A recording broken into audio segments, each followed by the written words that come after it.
The lunch rush at Millie's Diner was in full swing. A chorus of clinking dishes, the hum of a jukebox playing old rock tunes, and the chatter of customers filling the air.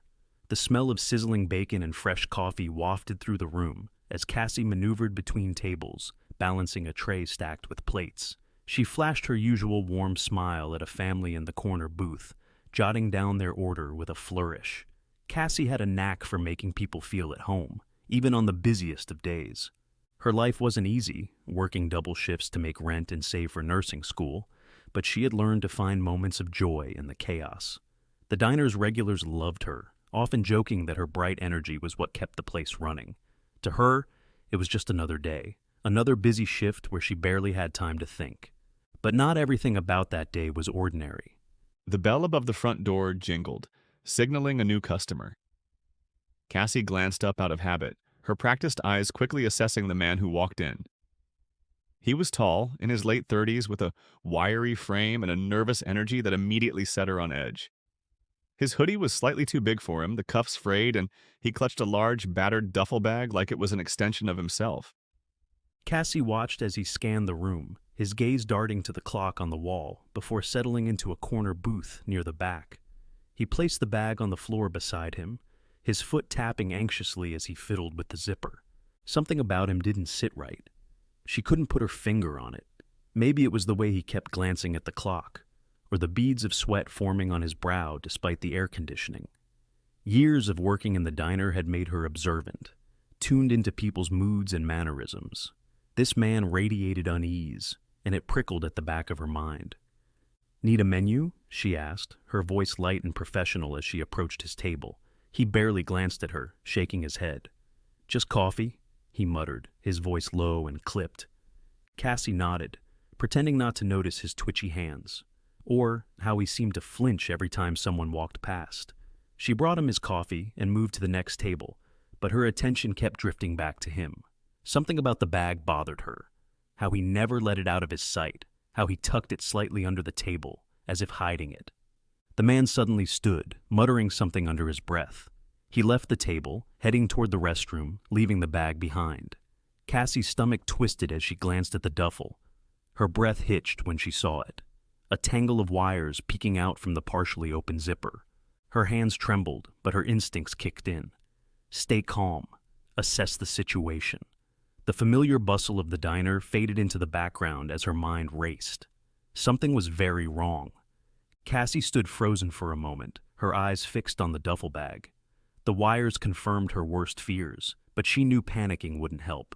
She glanced around the diner, her heart pounding in her chest. Families were still chatting, laughing, completely unaware of the potential danger lurking just feet away. She forced herself to take a deep breath, her mind racing as she tried to decide what to do. "Okay, think," she whispered to herself. "You can't freak out. You can't let them know yet." Her eyes darted toward the kitchen, where the line cook, Marco, was flipping burgers with his usual unhurried demeanor. She quickly scribbled on her notepad, "Emergency. Call 911. Don't make a scene."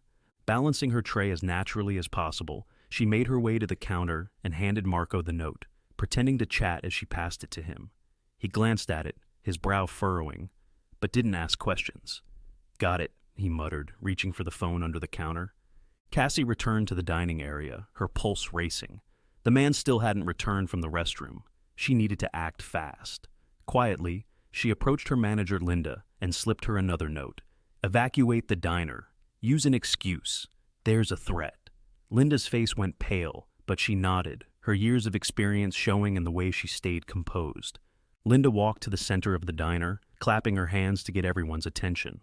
"Ladies and gentlemen," she said with a calm, authoritative voice, "we've detected a possible gas leak in the kitchen.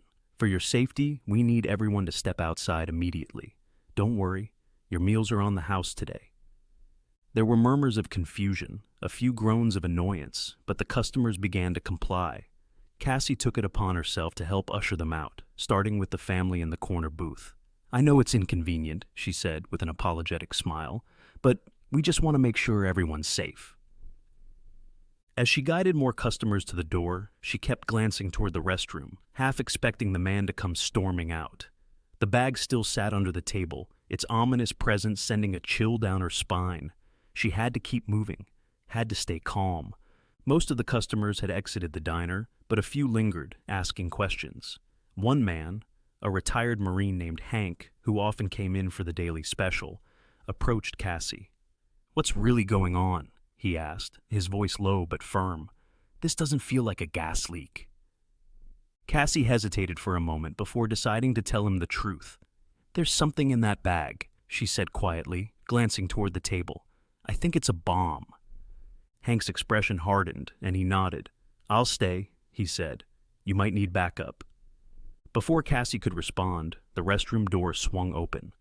The man stepped out, his face a mask of suspicion as he scanned the now empty diner.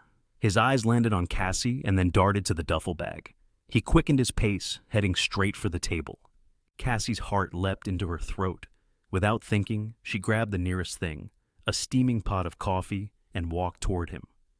"Can I get you anything else?" she asked, her voice steady despite the adrenaline coursing through her veins. The man ignored her, reaching for the bag. Just as his hand brushed the zipper, Cassie made her move. She tripped, spilling the scalding coffee all over the table. And him.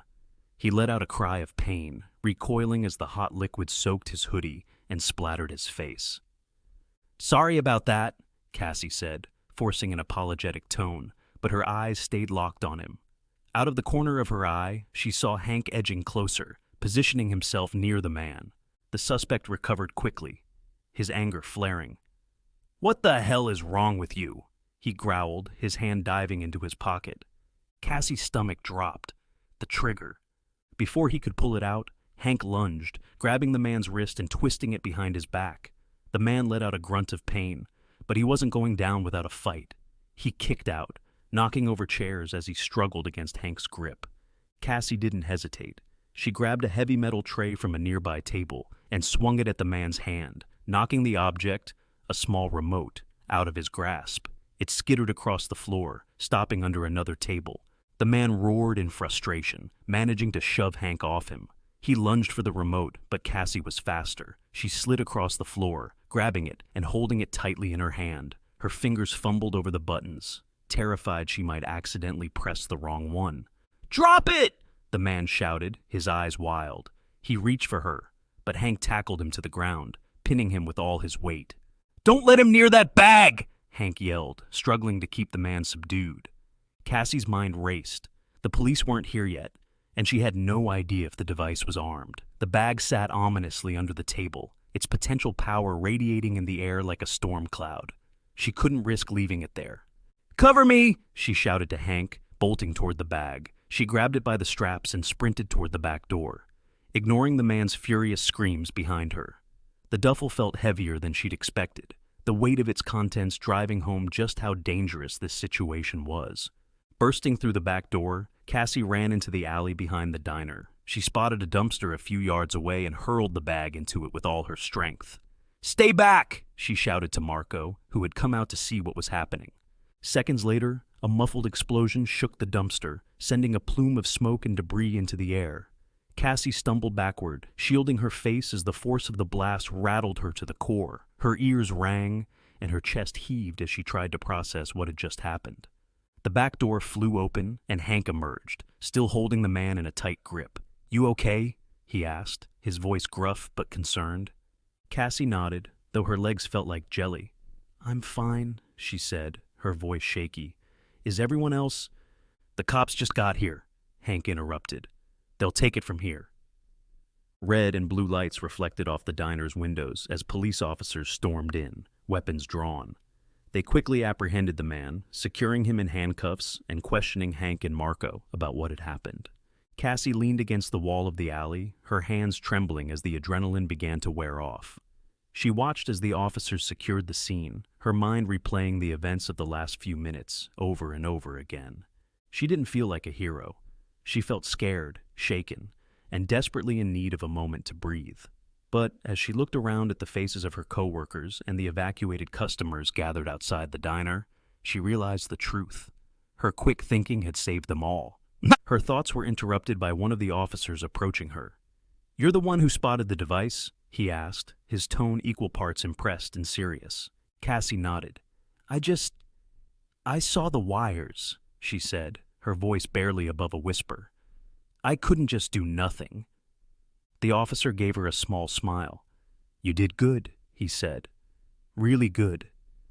As the police continued their work, Cassie finally allowed herself to sink onto the curb, her hands still trembling. The weight of what had just happened began to settle over her, but so did a strange sense of relief. She had faced something unimaginable, and she had survived. The chaos slowly gave way to order as the police swarmed the scene. Emergency vehicles lined the block, their flashing lights painting the diner's facade in streaks of red and blue. A paramedic approached Cassie, kneeling in front of her on the curb. Are you hurt? He asked gently, scanning her face for signs of injury. Cassie shook her head. No, I'm okay, she said, though her voice trembled slightly. Just shaken. The paramedic offered her a bottle of water. Take a few sips. You've been through a lot. She nodded, unscrewing the cap with trembling hands. As she took a drink, she noticed Linda, her manager, standing a few feet away, talking to an officer. Linda's face was pale, her usual no-nonsense demeanor replaced with worry. When their eyes met, Linda rushed over. Oh, Cassie, she said, kneeling down and pulling her into a tight hug. You saved all of us. Cassie swallowed hard, her throat tight. I didn't know what else to do. I couldn't just stand there.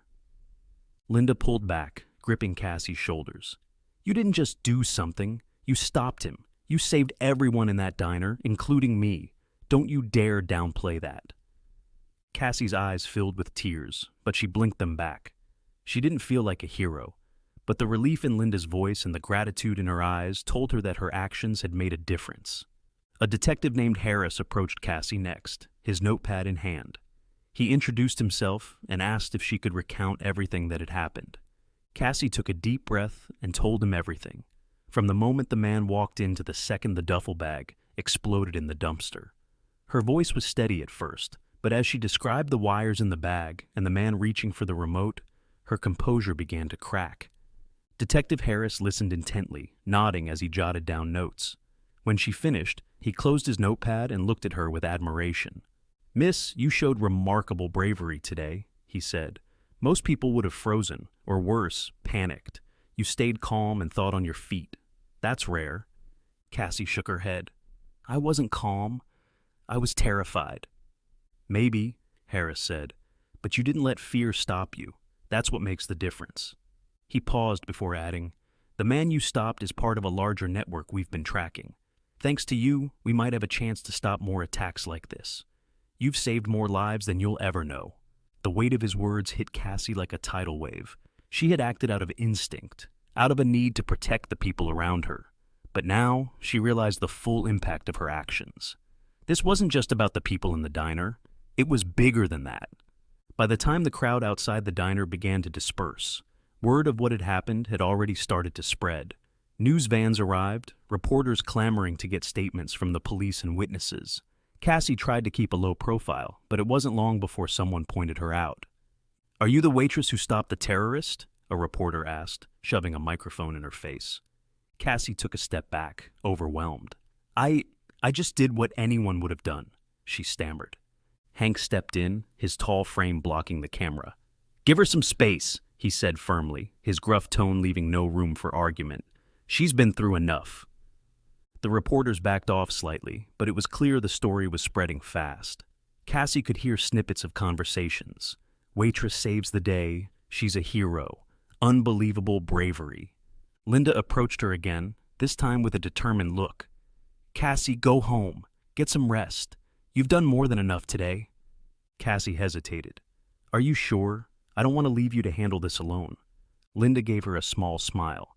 I can handle reporters and insurance claims. You've handled the hardest part already. Cassie returned to her small apartment that evening, still feeling the weight of the day's events. She sank onto her couch, her mind replaying everything that had happened. The duffel bag, the scalding coffee, the explosion in the dumpster. Every detail felt vivid and raw, as if it had just happened. Her phone buzzed with notifications. Messages from coworkers, friends, and even distant relatives who had seen the news. You're amazing, one text read. You're a hero, said another. Cassie didn't feel amazing. She felt exhausted.